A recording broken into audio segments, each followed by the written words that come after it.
When we got to Puerto Rico, we were working with this foundation, Agua Limpia, and basically what they're doing is they're providing free water filters to certain areas in Puerto Rico that do not have water availability, or where they're getting water is not well equipped, it's not well filtered and stuff. It was just crazy to just learn that people live like 1 day on water, 5 days off water, and we just learned a lot of stories about people's lives.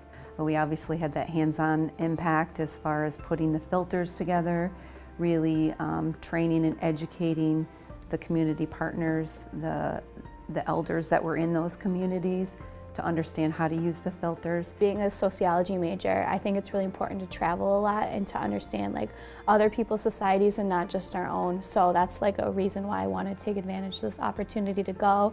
This is my last semester here at SUNY Oswego, and I really wanted to do one last thing that helps me go out and venture out into new communities. It's very important for the students to be involved and engaged from the beginning of the project and the development and growth of it, because it gives them that opportunity to be the ones to lead in these projects.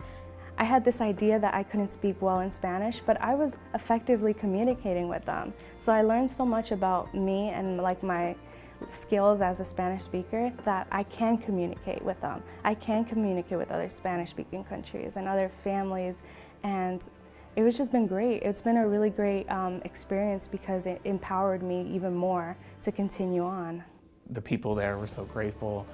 So you could kind of see that this is going to be a huge project, and you know they're going to continue doing it. The Proyecto Agua Limpia, they're going to continue doing it, and I was just happy to be able to say, hey, I was a part of this major change to make sure that we have clean drinking water for everybody, and that's a right that we all should have. Although we're just doing a small impact, we actually are still helping people in Puerto Rico, and they definitely still need a lot more help.